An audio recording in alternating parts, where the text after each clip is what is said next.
This may be the biggest scam that we've all just decided was normal. Every year, $12 billion is transferred from poor and middle-class Americans to the richest corporations.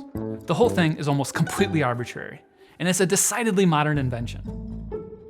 For the last 25 years, Americans have paid the price. That scam has a name: credit card late fees. These fees have become a profit center for big banks like Bank of America, JP Chase, Discover, American Express, to target subprime borrowers and trap them into cycles of debt. That's Elise Hicks. She's an expert on consumer finance. We sat down with her to understand why late fees are a scam and how the Biden administration could return $9 billion to consumers with a stroke of a pen. The issue is huge. Right now, American consumers are paying $12 billion a year in credit card late fees. In 2022, approximately 42 million American consumers said that they missed a credit card payment. So if you just do some basic math here, that's roughly 42 million Americans who are paying an average of $285 a year to some of the richest corporations, all because they didn't have money to pay a bill. The most insane thing is, this wasn't even a problem a generation ago. In 1996, a California cardholder argued she shouldn't have to pay a credit card late fee because they violated California's consumer protection laws. The argument went all the way up to the Supreme Court, who sided with the banks. They ruled that banks could charge any fee they wanted as long as it was legal in the state where the bank was headquartered. That's why most credit card companies are based in South Dakota and Delaware, because those are the states with the most lax consumer protection laws. Hi, I'm in Delaware. Banks took advantage of the ruling pretty quickly. In 1995, the average credit card late fee was under $13. By 2005, the average late fee had soared to almost $34. That's an increase of 115% when adjusted for inflation.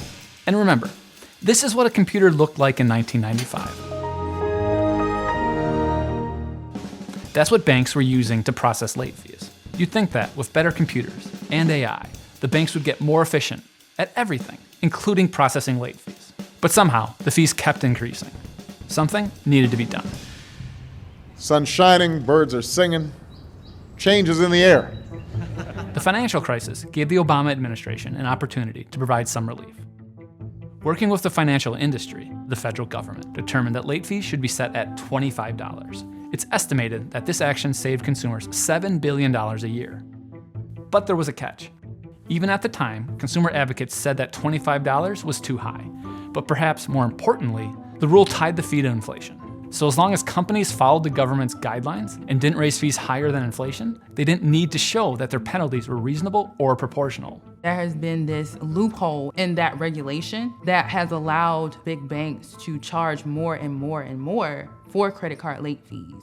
That loophole brings us to today, where credit card late fees are big business for American banks. Last year, Discover booked more than $400 million in late fees. Capital One more than tripled that number. It's about 10% of total interest and fee revenue each year. Fining people when they're late on a payment when you're already charging them interest, that's easy money. The easiest decision in the history of decisions. Now banks, they do have an argument to justify the exorbitant fees. They claim late fees are needed to help promote consumer discipline and offset losses from non-payments. Here's what the American Bankers Association, one of the major financial lobbying groups, said about the fees in a comment to the federal government. Late fees are an important tool for encouraging consumers to pay on time and develop good financial management habits, which can help them build a good credit history and avoid being overwhelmed as unpaid balances rise. But there's just one problem with this argument. I haven't found any evidence that suggests that late payment penalties, make people pay their bills on time. You can't make people pay what they don't have. When you don't have much wealth to begin with, you're using credit cards to buy your essential needs because your paycheck is not covering it. So what about the cost to banks? That's another one of their arguments. The idea is that banks need these fees to offset losses from non-payment. These fees do not reflect the amount that it costs credit card issuers or the banks. In June of 2022, the Biden administration started asking similar questions. Do the cost to process late payments really increase with inflation? Or is it more reasonable to expect that costs are going down with further advancements in technology every year?